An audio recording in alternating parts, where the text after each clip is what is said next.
por toda a Europa. E à terça-feira temos os comentários de Pedro Santana Lopes e António Vitorino.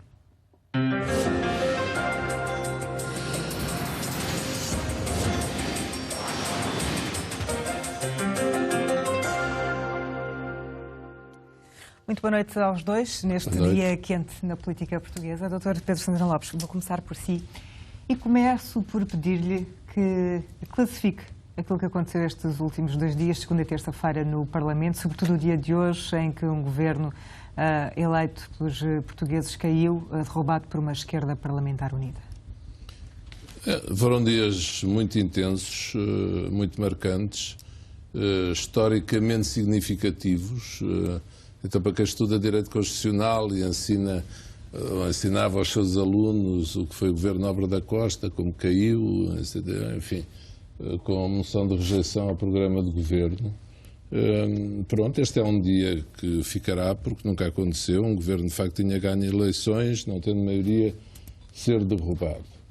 E, portanto, é uma página nova que se abre no sistema de governo português. Eu não vou escamotear e gostava de dizer aqui, porque não deve ser ignorado, independentemente das questões da legitimidade formal, da constitucionalidade... Do matematicamente possível... Sim, isso está fora de questão, não se discute. Eu gostava de fazer 2 ou 3 apontamentos. Não é por acaso que se vive esta intensidade, quer dizer, as pessoas, eu estou assim mesmo as que são dos setores políticos, todos conhecemos pessoas de todos os partidos, as pessoas estão um bocadinho atordoadas, porque isto é novo e as pessoas não sabem o que é que vai sair daqui. Pode haver os mais entusiasmados, talvez mais ligados aos setores do PCP, do Bloco de Esquerda, mas nós não nos podemos esquecer de facto que nas memórias de quem tem mais de 40 anos ou 50 anos, quer dizer, nós lembramos do que aconteceu depois da Revolução. Eu não estou a dizer que o PCP não seja outro, o Odés demonstrando, estamos para ver agora, isso não está em causa ao respeito nem nada. Agora, tal como nos lembramos, quem tem 50 e tal anos do tempo em que andávamos na escola, ou no liceu, 75 foi há 40 anos. E, portanto, quando vemos pela primeira vez desde essa altura associar-se ao governo, o PCP, nomeadamente o Bloco de Esquerda, não existia, isto traz ao consciente das pessoas uma série de imagens, de sensações, de sentimentos muito fortes. Mas é ou não positivo que haja esta tentativa de acordo de partidos? Sim, mas ouça, só dizer isto, cada um passou o que passou nessa altura. O meu pai, filho de operários, foi saneado na empresa onde trabalhava e com o meu pai foram dezenas de pessoas porque eram fascistas, depois ganharam em tribunal. Quer dizer, foram tempos muito complicados para muita gente. O meu pai, coitado, fascista. Que eu saiba, nunca foi. Já cá não está para vir explicar-se, mas nunca foi. Foram tempos muito duros e é a primeira vez que isto acontece.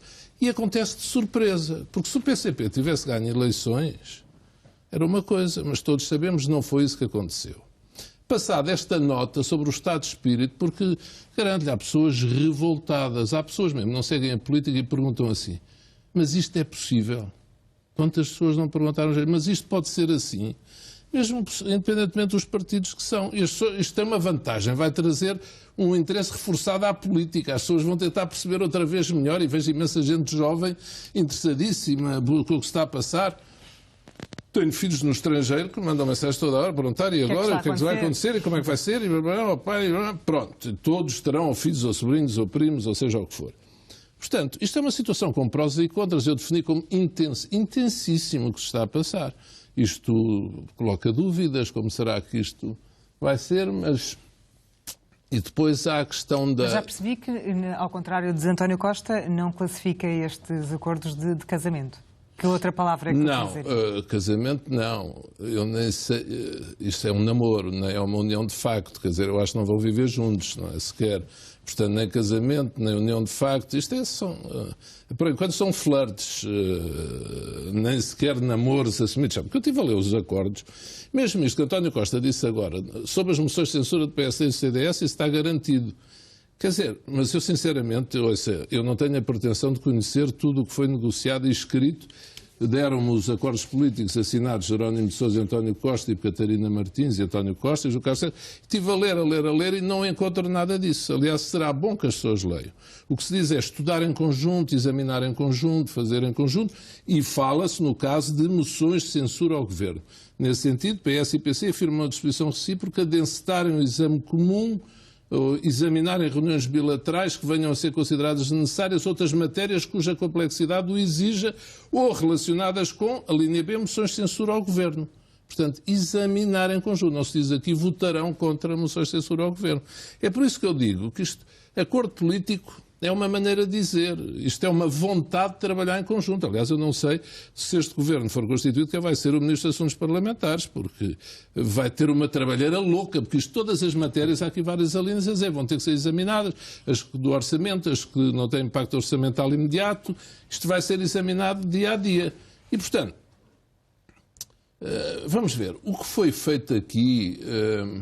Eu gostava de lembrar uma coisa a propósito do que vai ser constituído. O Presidente da República, em 2013, pelo que se soube, quando foi do irrevogável, considerou indispensável a participação do Dr. Paulo Portas no Governo. Apesar, na altura, dizem as crónicas, nem estar num tempo de apreciar muito determinadas atitudes do Dr. Paulo Portas. E disse, não, para a coligação continuar, é indispensável o Dr. Paulo Portas estar no Governo. E, portanto, a questão que se coloca aqui é como é que o Presidente da República pode considerar sustentável um acordo para viabilizar um governo em que os líderes dos partidos não estão no governo. O Presidente acho que tem essa autoridade. Essa é uma questão que se coloca muito veementemente ao Presidente, porque ele exigiu ao PSD e ao CDS que os seus líderes fizessem parte do governo. Então, e agora? Pode dar posse a um governo viabilizado por outros grupos parlamentares, nem há acordo de governo? Porque foi o Presidente, de facto, que foi tomando essas posições. Pode dizer, mas o Presidente mudou, alterou, disse que queria um governo maioritário, depois disse que queria viabilizado parlamentarmente. Mas a questão, como foi dito, o Luís Fazenda, eu ouvi dizer aqui há bocadinho, isto não é uma coligação. Disse ele, num frente a frente com o José Eduardo Martins. De facto, não é uma coligação. Isto não é propriamente um casamento. São acordos bilaterais. Sinceramente, acho que aquela cena de assinar os acordos à porta fechada e andar a fugir de sala para sala não foi bom. Não correu bem porque isto também é feito de imagens, como tem sido dito. Agora... E é uma má imagem esse acordo, ou esses acordos não terem sido assinados. Não se pode dar a entender que há alguma coisa a esconder. O mesmo se aplicaria ao PSD e ao CDS se fizessem a mesma coisa. Eu, aliás, acho que o PSD e o CDS cometeram outro erro, na minha opinião. Para não estar a ver para um lado só, procuro analisar, pronto, com a isenção de que sou capaz, pertenço a um campo, aquilo que se passa. Falaram muito já do programa do governo eventual do Dr. António Costa e muitas vezes dando por adquirida a decisão do Presidente da República. Eu não sei se foi de propósito, se não foi, mas achei isso estranho, com toda a franqueza. Não achei que fizesse muito sentido. Portanto, nós estamos aqui num impasse, em certa medida num impasse. O nosso sistema não é parlamentar, o Presidente da República tem um papel, de facto, com peso. Eu ainda estive hoje a ver o funcionamento do sistema de governo de Israel, onde às vezes o partido ganha eleições, vê-se aflito para formar governo e não consegue. Mas são muitos partidos que não interessa agora no Parlamento, como menos deputados, são realidades outras, não têm a ver. O que se passa em Portugal, de facto, isto é a primeira vez, é uma zona desconhecida. É uma zona desconhecida. Pronto, isto é como aqueles filmes que vemos de ficção científica, quando se entra, se passa para lá, não é? Se entra lá na estratosfera, pronto, aquilo... Julgo que dá um estremeção na altura e vai tudo agarrado à cadeira para ver para onde é que vamos. O mesmo aconteceria se fosse um governo à direita ou com os partidos mais à extrema-direita, se houvesse, que nunca tivesse funcionado em Portugal. Ou veja, um governo PSD, CDS, PC. Estilo, imagine, Grécia. Então o Siriza não se foi coligar com um partido de extrema-direita. Imagine qualquer coisa do género acontecia em Portugal. Deveria estar tudo espantado. Os eleitores socialistas, por exemplo, os dirigentes do PS, deviam estar aos gritos e compreensivelmente. Cá é mais difícil. As realidades são outras. Mas os gregos também, pronto, têm vivido experiências novas. Agora, a Europa, de experiência nova em experiência nova, não sei onde é que vai parar. Já iremos continuar a falar. Dr. António Vitorino, antes de irmos ao tema principal, ao tema quente do dia, sei que gostaria de deixar uma nota. Não ficaria bem com a minha consciência se não fizesse uma referência ao falecimento hoje do ex-chanceler alemão Helmut Schmidt. Foi um político notável, a quem Portugal muito deve, designadamente no processo preparatório e de entrada na União Europeia. Um homem de uma lucidez rara, que aos 96 anos, há pouco tempo, fez um notável discurso sobre a crise do euro e o futuro da Europa. E muito crítico em relação, por exemplo, à chanceler alemã. E acho que, ao morrer hoje, ficaria mal se não desse uma palavra de homenagem a alguém que influenciou decisivamente o destino da Alemanha, mas também da Europa e, nessa medida, também dos portugueses. Estamos a dizer, associo-me inteiramente ao que disse o António. É justo, um grande estadista. Está feita então essa e então nota. Agora vamos ao burgo. Agora vamos, Dr. António Vitorino.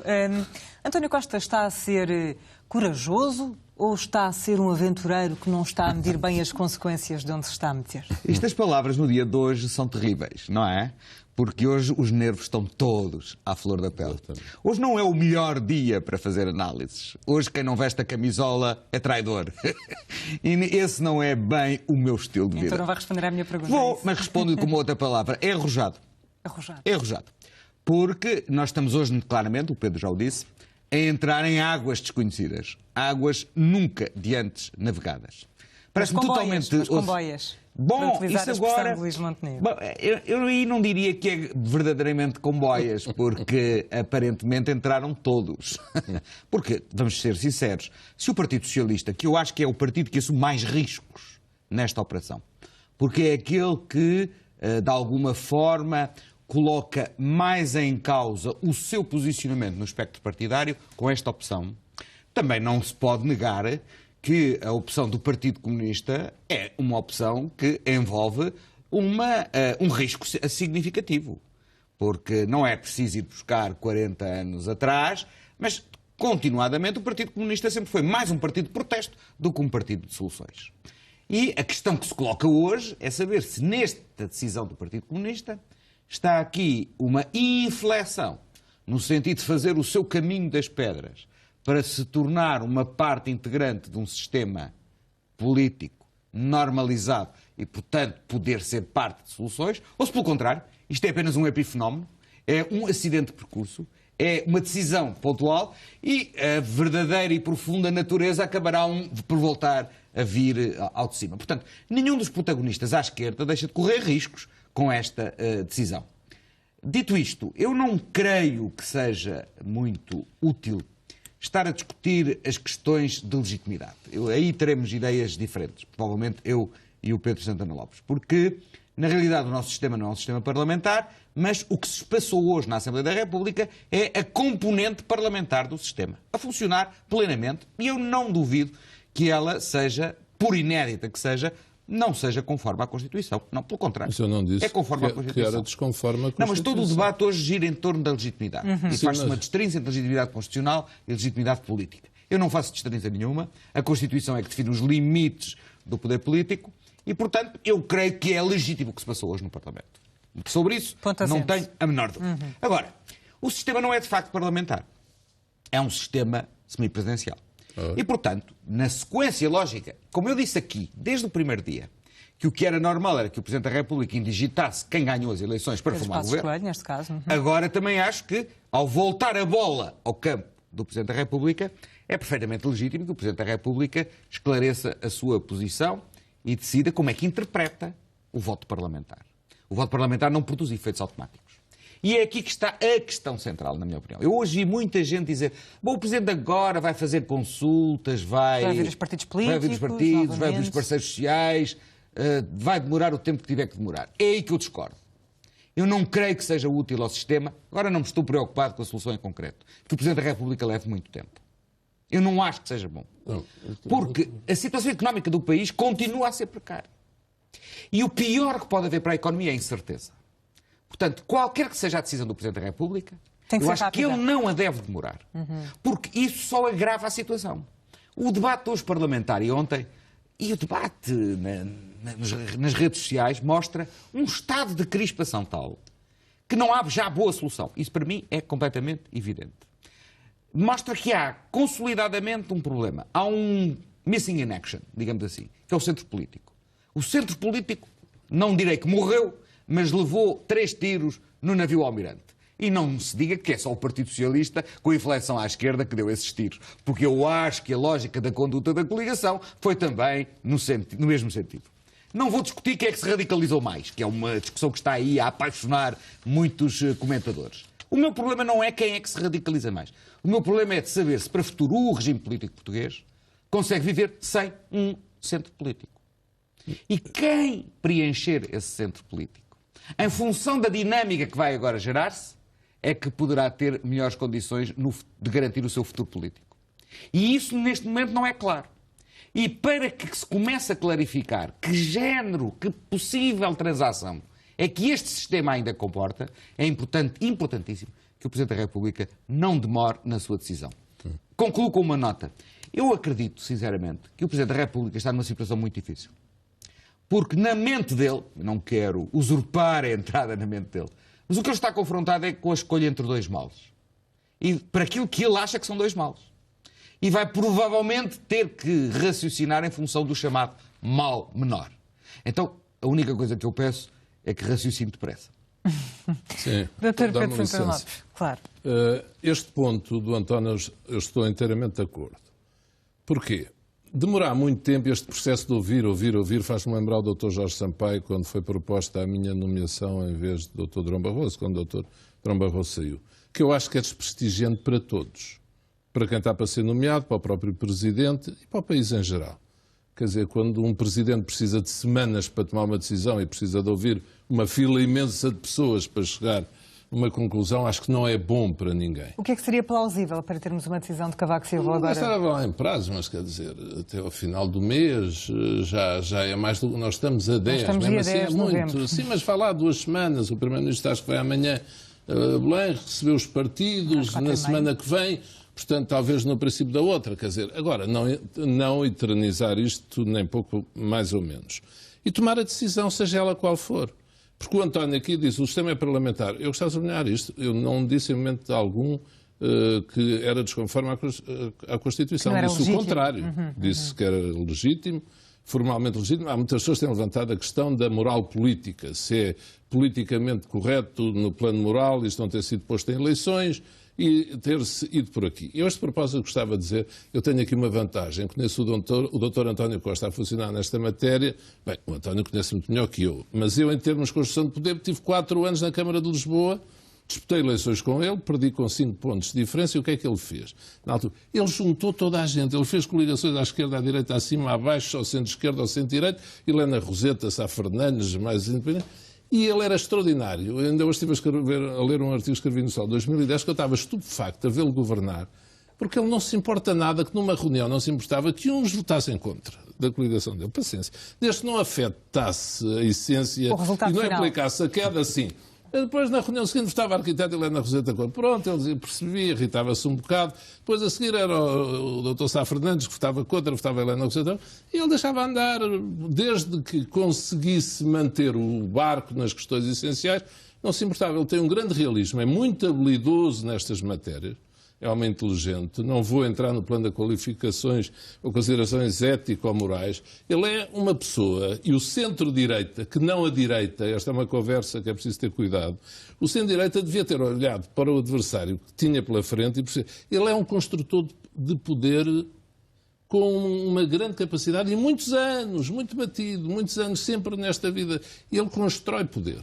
Ele, a partir de uma derrota, constrói uma solução de poder. E essa habilidade será suficiente para aguentar agora 4 anos? Não, isso sim. Vai ser preciso muito para lhe tirar. Não é que ele tenha bom feitio, também não tem. Eu estou à vontade, também não tenho. O António tem melhor que eu, julgo eu. Mas... Calma. Mas ele não é que ele não explode. Mas em matéria política ele tem uma paciência enorme, como se viu ontem ao longo do dia.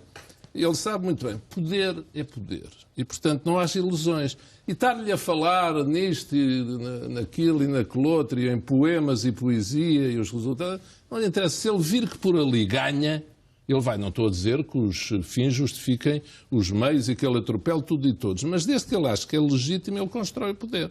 Imagina, Helena Roseta, Sá Fernandes, Nunes da Silva, aquilo era uma confusão, Manuel Salgado, tudo, cada semana era... Eu nunca tinha visto aquilo. Mas depois aconteceu o mesmo, com um vereador da minha equipa também começou a furar a disciplina, deve ter sido por contágio, e ele gozava comigo, como vês, toca a todos. Mas ele, nesse aspecto, de facto, é impressionante. Agora, onde é que ele terá de buscar isto? Estou farto de pensar. Lembra-se das eleições locais espanholas, aqui há uns meses, em que, por exemplo, em Madrid o PP teve a maioria, mas depois quem foi para Presidente da Câmara foi o PSOE com o Podemos. Aconteceu em várias municipalidades espanholas. António Costa, muito ligado aos municípios, deve ser inspirado também aí. Foi muitos anos Presidente de Câmara, porque, de facto, exemplos destes, do candidato derrotado a Primeiro-Ministro querer construir um governo, não há muitos assim e com frequência. Outro ponto, o centro político. Ainda é cedo, mas eu acho que o que se passou hoje, o que está a passar agora, pode levar, com muita probabilidade, a uma reformulação do sistema partidário. Porque, com a opção do PS hoje em dia, o centro-direita, de facto, só pode governar com a maioria absoluta. E a questão é, mas haver maioria absoluta com este sistema de governo, com este sistema eleitoral, é muito difícil. Um sistema proporcional já aconteceu, mas não é fácil. E, portanto, é uma desvantagem. Então, o PS pode sempre governar porque tem à esquerda aliados possíveis e o centro-direita não pode. Isto não vai demorar muito tempo até que alguém perceba que é preciso mudar este figurino do sistema partidário. Não é o PAN que o vai mudar, com todo o respeito, não é? Portanto, isto vai ter consequências no sistema partidário, no sistema eleitoral, vamos ver. E no próprio sistema de governo é muito engraçado, porque isto está a pôr agora é o tempo do Presidente, como se dizia, o Presidente vai ter que decidir. E não estou a dizer isto por nada, não tem nenhum arrière-pensée, quer dizer, mas é também, tem implicações para o próximo Presidente, ou para os candidatos a Presidente, ou seja o que for. Porque, de facto, isto vai obrigar a clarificações maiores. Agora a situação está no terreno. E, portanto, a próxima vez que eles forem discursar no próximo fim de semana, ainda menos podem ignorar a realidade que existe. Marcelo Rebelo de Sousa, Maria de Belém, Sampaio da Nova e por aí fora, Henrique Neto e todos os outros, com respeito por todos os outros. Portanto, isto que se passou hoje é, de facto, eu diria, é quase uma revolução no sistema político. Com o devido cuidado com a palavra revolução entre aspas. Mas é uma mutação profundíssima que vai obrigar, quer dizer, isto agora ainda está tudo quentíssimo a ferver, quando sentar, as pessoas vão ter que fazer contas e ver como é que vão agir daqui para a frente. Dr. Pedro Santos Lopes, mas das opções que Cavaco Silva tem disponíveis, governo de iniciativa presidencial, governo de gestão ou impulsar António Costa, o que é que me parece mais lógico, tendo em conta esta zona desconhecida de que temos estado a falar desde o início? Bem, o que me parece mais lógico que faça Cavaco Silva, tal como aquilo que dele vejo hoje em dia. Quer dizer, acho que Cavaco Silva pode fazer exigências. Eu, sinceramente, se estivesse no lugar de Cavaco Silva, Presidente eleito de sufrágio universal e direto, era preciso muito boa vontade para aceitar isto. Se é isto, desculpe, mas isto promete exames em conjunto. Não é um acordo político. Aliás, os dirigentes do PC e do Bloco têm usado esta expressão muita vez. Não é por acaso. António Costa sabe isto. Se alguém percebe o que está aqui, o que não está, é ele, é muito experiente. O que eles dizem é, isto permite ao governo do PS formar-se e iniciar funções. É a expressão que eles mais têm repetido. Depois adiante se verá. Eu já estou a ver o que eles vão dizer daqui a um tempo. Não, o que está aqui é iniciar-se, entrar em funções e adotar uma política que assegure uma solução duradoura na perspectiva da legislatura. Então, mas isso não adotar a política? Está a ver? Permite ao PS formar governo, entrar em funções e adotar uma política que... Mas qual é a política? Não está dito. Vão examinar. Depois há aquelas medidas todas. Está a ver? Para virar a página da austeridade. Sim, para virar a página da austeridade. E daí também podemos falar muito, por exemplo. E falar agora, vai voltar para trás a privatização da TAP. Pronto, tudo isto é complicado, mas não é que também para mim a questão mais importante do país. Não. O importante é não demorar tempo, a economia voltar a trabalhar, a crescer. Se me perguntar a margem manobra do Presidente, com certeza pode dar posse ao governo de António Costa, mas com isto assim, eu sinceramente não acredito que dê tout court. Pode dar, mas fazendo exigências de aprofundamento do acordo ou de participação dos líderes no governo. Senão, o governo ficaria em gestão. Governo já outro, com a nomeação de outro primeiro-ministro, não acredito, já não há margem para isso. Já havia muito pouco e não há nenhuma depois de hoje. Dr. António Vitorino, parece-lhe de facto acordos bilaterais sólidos, fortes, ou parece-lhe mais uma expressão de vontades? Deixe-me começar pela questão do Presidente da República, não se importa? Não. Porque eu também estou de acordo que não creio que haja margem. Aliás, o próprio Presidente Cavaco Silva disse que nunca nomearia um governo de iniciativa presidencial. Obviamente que poderia invocar que há alteração muito grave das circunstâncias, mas, sobretudo, o problema é que esse governo não resolveria nada. Porque teria que ir ao Parlamento e, provavelmente, a maioria que rejeitou este também rejeitaria esse. E, portanto, que estaríamos na mesma com pura perda de tempo. As duas alternativas é manter este governo em gestão, o que me parece um período muito prolongado, para lhe dizer a verdade, 8 meses de gestão. Então, deixa-me fazer só um ponto, que você nunca interrompe, eu também não gosto de interromper. Mas se por acaso se escolhesse outro governo, se esse governo ficasse em gestão, permitia que não fosse nenhum dos lados do campo político a ficar, digamos, Passos Coelho e Portas a ficarem com o desgaste do governo de gestão. Era só esse ponto. É verdade. Mas isso não simplificaria a vida desse governo de gestão, que teria, apesar de tudo, que apresentar uma proposta de orçamento à Assembleia da República. Com certeza que não dei. Que eu acho que nós, seja este governo em gestão, seja um outro governo em gestão, mesmo em gestão, eu não creio que o país possa viver sem orçamento até junho do ano que vem, até umas eventuais novas eleições. Portanto, aliás, eu já disse aqui uma vez que houve um precedente, um governo em gestão que apresentou até e aprovou um orçamento. Mas essa não é a questão para mim central. Eu apresentei depois do Presidente ter anunciado a dissolução. Só que o Governo ainda estava em plenitude de funções. É muito confuso. E o Governo Balsemão ainda estava em plenitude de funções quando apresentou, mas quando o debateu e o votou é que já estava em gestão. O que eu acho mais importante nesta questão que o Pedro sublinhou é que estes acordos, os acordos valem o que valem. Eu confesso que não morro de amores por acordos, mas também não me deixo impressionar muito por acordos. A política pura e dura é esta. O PS, para governar, vai precisar dos votos do PCP e do Bloco de Esquerda em simultâneo. Não é para as moções de censura. Antes de chegarmos às moções de censura, temos a dura realidade da vida, que é uma coisa completamente diferente. E como hoje ficou claro, não vai poder contar com nenhuma transigência da parte do PSD e do CDS. Não venham depois pedir socorro. Exatamente. Foi dito várias vezes ao longo do dia. Hoje houve frases para todos os gostos e para todos os decibéis. Essa não é má, de facto. Não venham depois pedir socorro. Mas a questão é a sustentabilidade de um governo nestas circunstâncias. Eu acho que estes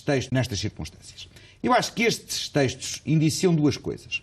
Indiciam que é o chamado acordo mínimo e o programa máximo. O que é que eu quero dizer com isto? O acordo mínimo são a lista das questões que estão aí enumeradas e que obviamente vão ter que ter uma tradução imediata no Orçamento de Estado de 2016. Pelo menos começar a ter execução no Orçamento de Estado de 2016. Por exemplo, o acordo com o Bloco de Esquerda prevê uma reposição faseada dos salários da função pública. O acordo com o Partido Comunista é mais vago nessa matéria e não subscreve a teoria da reposição faseada dos salários da função pública.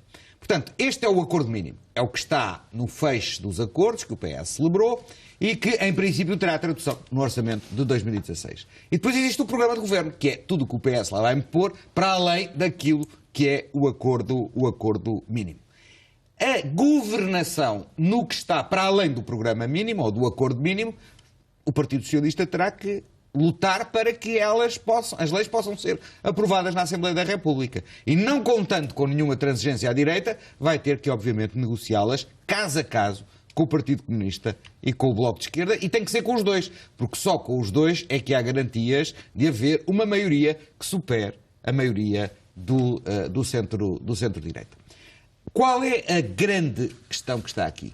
É saber em que medida é que é possível acomodar num Orçamento de Estado que tenha uma trajetória de redução do déficit, foi esse o compromisso que foi assumido, este tipo de acordo mínimo, que obviamente só tem a parte das cerejas, não tem a parte dos caroços.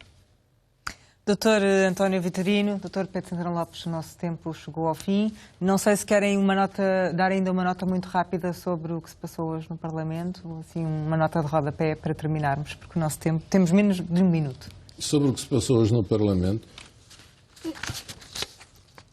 Uma síntese rápida de tudo nesse aquilo aspecto, que acho que estivemos a foi dizer. o funcionamento normal da democracia numa altura muito difícil. Apesar de tudo, penso que não se passaram limites da convivência democrática. Acho que houve grandes intervenções, bons discursos. Do lado da coligação, gostaria de salientar Telmo Correia e Luís Montenegro, que fizeram grandes intervenções. Disseram-me que Carlos César fez um bom discurso, eu sinceramente não ouvi, não consegui ouvir, mas gostava de fazer essa referência. A democracia funcionou, só que a tensão está no ar, isso está. Vamos ver se acalma. Ficamos com essa nota, Dr. Pedro Santarão Lopes. Dr. António Vitorino, mais alguma nota que gostaria de dar? Não, eu acho que houve vários discursos bons, houve vários bons discursos. Acho que se a temperatura não descer, nós vamos ter um período de batalha campal e não sei se nos podemos dar ao luxo durante muito tempo de viver em tensão permanente. Mas se calhar é por causa da minha idade que eu já me preocupo com a tensão arterial. Dr. António Vitorino, Dr. Pedro Santarão Lopes, mais uma vez, muito obrigada. Obrigado, até para a próxima. Altura para o intervalo na edição da noite desta terça-feira. Até já.